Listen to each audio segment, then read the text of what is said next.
No vídeo anterior, a gente falou sobre alguns conceitos associados a técnicas de Deep Learning. A gente vai apresentar agora alguns exemplos de aplicações que utilizam esse tipo de técnica, só para vocês terem uma noção de como ela pode ser aplicada em diferentes domínios e quais são os resultados que estão sendo obtidos a partir desse tipo de aplicação.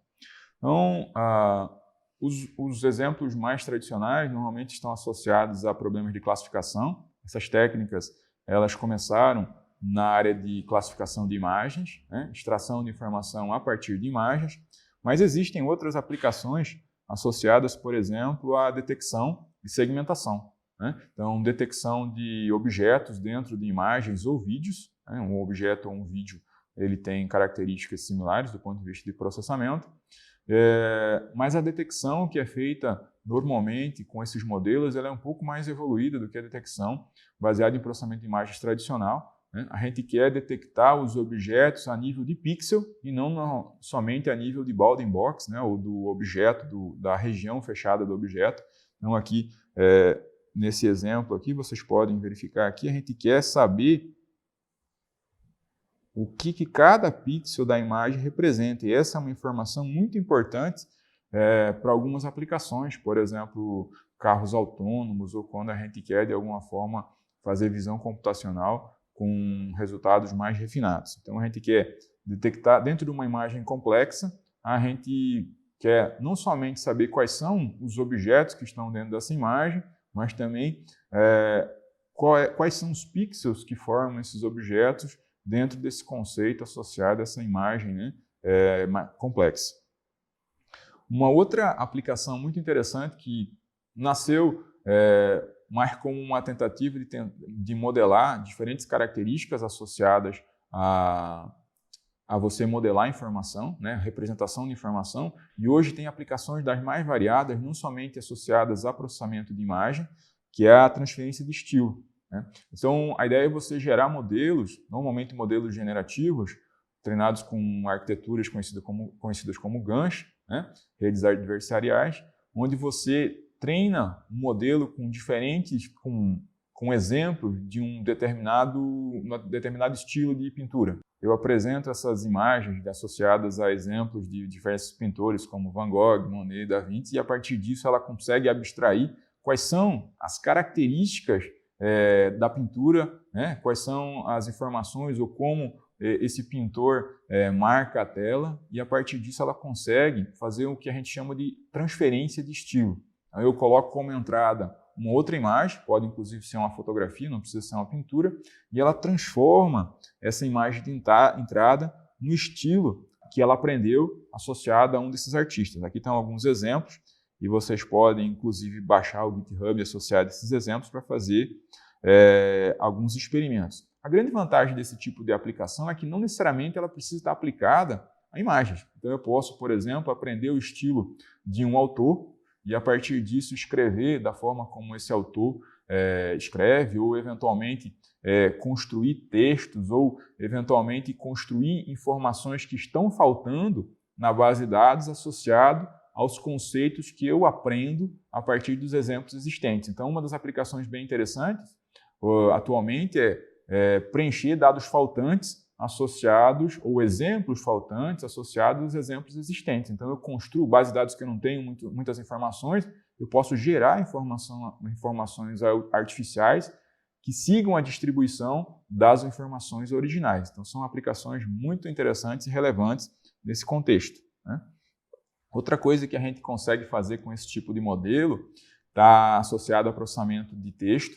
Então, antigamente a gente representava texto usando somente a frequência das palavras, né? Então, para representar um texto, eu contava a quantidade de palavras e a frequência que elas ocorriam em cada texto e, eventualmente, a relação entre elas, ou, no máximo, a gente conseguia diminuir as palavras aos seus radicais para tentar associar uma palavra a outra. Hoje a gente treina modelos utilizando os textos para tentar aprender não só a relação entre as palavras, então a relação entre uma palavra e suas palavras prévias e as posteriores, mas também o sentido associado a essas palavras e, eventualmente, sinônimos e conceitos que são similares. Então, esses modelos, normalmente associados a algumas técnicas conhecidas como Word2Vec, GLOVE, ou agora modelos de linguagem baseado em BERT, eles conseguem, de certa forma, representar no espaço n-dimensional que palavras que têm o mesmo significado, mesmo sem ter o mesmo radical, estejam próximas espacialmente e, eventualmente, consigam, inclusive, representar o significado semântico delas dentro da frase. Então, o que eu faço atualmente no processo de tradução de texto não é mais construir regras de linguagem que a gente construía anteriormente para fazer tradução. A gente faz com que, a partir de uma palavra, se preveja as próximas palavras ou as palavras mais prováveis baseadas em um modelo de aprendizagem, que é muito mais eficiente do que um tradutor tradicional. Outra coisa que a gente consegue fazer atualmente é síntese de texto. Então, a partir de um texto, eu consigo ou resumir ele, a partir do conceito de aprender quais são as informações que estão expressas nele, resumir essas informações em palavras ou uma quantidade de palavras menores, mas que expressem o mesmo significado, ou eventualmente introduzir novos estilos, né? Veja aqui nesse exemplo aqui, o conteúdo era associado aqui 2 cachorros brincando perto de uma árvore, e eu quero introduzir aqui um novo conceito associado, e a partir disso eu consigo gerar uma frase totalmente nova que introduz esse conceito. Então eu consigo gerar um autor, né, ou gerar informações que não existiam anteriormente a partir de 2 informações que eu estou configurando. Outra coisa que a gente já consegue fazer é associar texto à imagem. Então a gente consegue gerar o que a gente chama de modelos de atenção, que são coisas bem interessantes. Imagine que agora a gente está treinando os modelos com as imagens ou com as informações sem extração de informação. Então o que a gente pode fazer agora é tentar fazer com que ela foque a sua atenção, com que o modelo foque a atenção para uma área de interesse, né? Então a gente diminui a complexidade do problema, mantendo a abstração acerca do que está sendo tratado. Então veja que aqui eu estou juntando aqui 2 informações, né? Eu tenho uma imagem que está sendo apresentada e eu estou fazendo uma pergunta para esse modelo, e a partir disso eu tenho características que são extraídas. A partir disso eu tenho mecanismos de atenção que focam na informação que eu quero eventualmente analisar em cima dessa imagem. Então o contexto todo foi extraído, mas eu quero que o modelo nesse momento foque em alguma característica relevante para resolver a minha aplicação, o meu problema específico, e a partir disso eu posso combinar essas informações para responder a pergunta que foi associada, né, no início do modelo. Um outro exemplo aqui é que esses avanços incluem outras áreas, não necessariamente somente em imagem. Então veja que aqui, na medida que a gente introduziu o uso de Deep Learning em processamento de áudio, né? Então a gente tem lá, o áudio é modelado em uma frequência, e a partir dessa frequência, normalmente a gente conseguiria utilizar alguns modelos tradicionais para fazer isso, que chegavam a uma certa qualidade, e na medida que a gente começou a diminuir esse tipo de problema, a gente caiu a taxa de erro associada a esses modelos, e hoje consegue utilizar de uma forma bastante eficiente esse tipo de aplicação, né? Então, sempre que a gente usa esse tipo de modelo, a gente primeiro tem que perguntar quão bom ele precisa ser para ser aplicado na prática. Veja que a maioria dos tradutores a gente começa a utilizar na medida que eles têm uma taxa de acerto superior a 90%, 95%. Mesma coisa com áudio. Então, sempre que vocês forem modelar um problema associado a qualquer tipo de problema, que vocês precisam se perguntar primeiro qual é a taxa que é suficiente para que esse modelo seja utilizado na prática. Por quê? A gente sabe, e isso é uma coisa que todo mundo tem que ter em mente, técnicas baseadas em aprendizagem de máquina, elas vão errar, porque elas aprendem a partir de dados, e lembre que os nossos dados, eles são basicamente representados pela amostra, então a gente não tem o conceito todo, então a gente precisa inferir a partir desse conceito baseado em indução, e eventualmente a gente pode induzir de maneira incorreta ou realizar a separação dos dados de maneira não eficiente. Então vai errar, e eventualmente com um score de confiança alto. Então a gente precisa, primeiro, ter com muita clareza qual seria o foco dessa aplicação, quanto a gente está disposto a assumir de erro. Todos os processos que são digitalizados, eles têm um erro associado, inclusive o processo manual humano tem um erro associado, e isso vai fazer com que vocês consigam, de certa forma, fazer o deploy dessas aplicações de maneira bem eficiente e controlada. Um outro exemplo de aplicação é rotulação de imagens. Então veja que aqui a gente tem aqui um conjunto de imagens que foram rotuladas por humanos, e a partir disso o modelo consegue gerar uma resposta que não existia no conjunto original. Então aqui eu tinha várias palavras, várias imagens rotuladas associadas ao conceito que é combinado nessa imagem de teste. E o modelo consegue, de certa forma, representar bem a informação e, a partir disso, rotular de forma automática, de forma bem eficiente, o conceito associado a essa imagem. É uma outra aplicação muito interessante que está sendo utilizada. E, obviamente, essa tecnologia, pelo potencial, ela também pode ser aplicada em diversas áreas com fins que são possivelmente danosos. Então, veja nesse exemplo, que é um vídeo já clássico, onde você tem o Barack Obama fazendo um discurso dizendo palavras que ele nunca disse. Então, nesse exemplo aqui, uma equipe da Universidade de Washington treinou modelos generativos para poder articular a fala, né, a boca e também a voz do presidente para poder introduzir novos conceitos no que ele está falando. Esse já é um vídeo antigo. Obviamente que a tecnologia que a gente tem hoje é muito melhor e hoje em dia você não consegue discernir entre diferentes aplicações, né? Quais são aplicações reais e aplicações que não são reais. Inclusive, os desenvolvedores dessa tecnologia estão tentando desenvolver tecnologia para tentar identificar vídeos falsos. O Facebook, no mês passado, criou um fundo de $1 bilhão para tentar descobrir quando você tem um vídeo falso e um vídeo que é real. Então, essa é uma preocupação da maioria dos pesquisadores que atuam nessa área. Obviamente que não é um motivo para que a gente pare de pesquisar, mas existem preocupações associadas a esses conceitos. Essa é uma outra aplicação onde a gente está criando imagens novas a partir de conceitos que não existem. Veja que nesse exemplo, a gente tem algumas imagens que são reais e outras que são criadas totalmente pelo computador. Então, nenhuma dessas imagens ela é verdadeira. Então, ela é uma combinação de características dessas imagens. Então, uma fonte aqui associada ao gênero, à idade, ao tipo do cabelo, à cor dos olhos. E, a partir disso, são geradas novas imagens com esses conceitos, né? E você pode, por exemplo, alterando alguns parâmetros do modelo, aqui a gente está alterando diferentes parâmetros do modelo, alterar características associadas à imagem que está sendo gerada, e vejam as alterações finais na imagem. Então, você não percebe, ou é bem pequena a percepção de que essas imagens podem não ser verdadeiras. Vamos aqui só mostrar um outro exemplo. Alterar os parâmetros associados ao ruído de entrada, vejam as diferenças que são oferecidas na imagem de resposta. Então, você consegue ter uma certa flexibilidade no que você quer alterar nas imagens que estão sendo geradas. Então, vários desses aplicativos que vocês usam, como Snapchat ou filtros associados a Instagram, são construídos a partir desse tipo de tecnologia, né?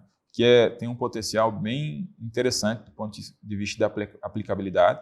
Eu imagino que você pode, talvez, gerar informações. Então, o seu usuário submete uma imagem, você consegue, imagina uma aplicação associada à área de moda. Você consegue, a partir de uma imagem do usuário, trocar a roupa dele, mudar a característica do cabelo, mudar a cor da pele, aplicar algum tipo de maquiagem. Então, as possibilidades de aplicação comercial são bem interessantes, mas existe potencial de dano, como qualquer outro tipo de tecnologia. Então, vocês podem assistir aqui aos vídeos completos e olharem os potenciais associados a essa tecnologia.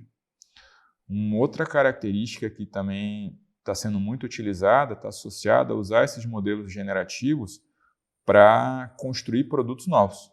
Então, veja que, nesse exemplo, os pesquisadores pegaram um carro real, adicionaram centenas de sensores a esse carro e colocaram para rodar no deserto com alguns pilotos fazendo manobras das mais variadas e começaram a medir a pressão, a gravidade, a aerodinâmica das influências, né, físicas associadas ao chassi desse carro e tentaram gerar um modelo generativo que gerasse um chassi que pudesse absorver de forma eficiente a maioria dessas forças. E não de forma surpreendente, o modelo gerado desse chassi, ele se parece bastante com a pelvis de um esquilo, desses esquilos americanos voadores. Então é um modelo biológico que foi gerado de forma aproximado de forma artificial, mesmo que não diretamente. Então, um modelo eficiente era um modelo biológico, né? A gente já tinha um modelo biológico bem eficiente para esse tipo de estrutura, uma estrutura leve, extremamente resistente, e que foi aproximada a partir do modelo generativo com milhares de tentativas de construção. Então, essa é uma aplicação muito interessante que já está na indústria. Um outro exemplo é um exemplo da Airbus, que utilizou esse tipo de modelo para construir fuselagem, e ela, a partir desse tipo de aplicação, conseguiu, com a metade do peso e da espessura, ter a mesma resistência na produção da fuselagem de alguns dos seus aviões, e a partir disso eles conseguem, já estão em produção, e possivelmente muitos de vocês já viajaram em um avião com esse tipo de característica. Um outro exemplo bem característico, já tem também há alguns anos, é esse exemplo do Google, onde eles têm lá um aplicativo, né, que ele chama de Google Duplex. Vocês podem, inclusive, testar ele na prática. Marcar um corte de cabelo, ligando de forma real para um salão e fazendo todo o apontamento, como se fosse um assistente físico, né, um assessor dessa pessoa. Vamos ver nesse exemplo aqui que é bem impressionante os resultados.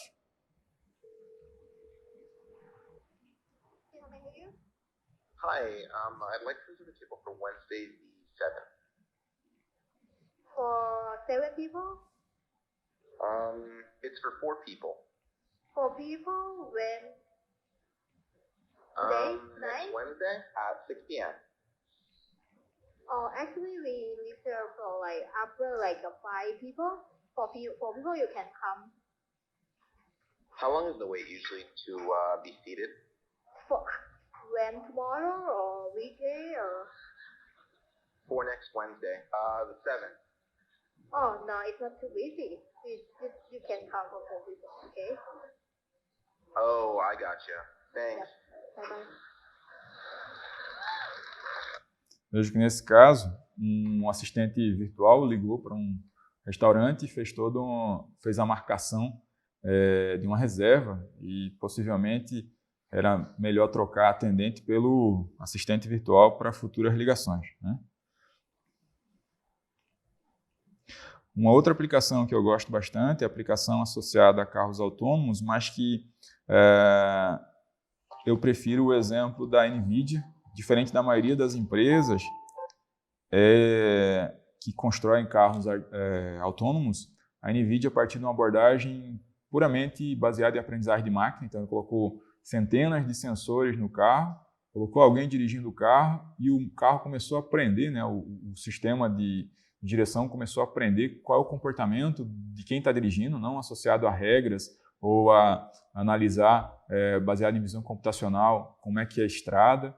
E a partir disso, começou a gerar comportamentos bem interessantes. Então, ela consegue dirigir à noite, consegue dirigir em estradas que não estão marcadas, consegue superar desafios associados a desvios de uma forma bastante eficiente, coisa que a maioria das outras abordagens não consegue, né? Então, veja aqui um exemplo, ele passando por um desvio, né, que não necessariamente está sinalizado de uma forma tradicional, e isso gera um tipo de tecnologia bastante eficiente.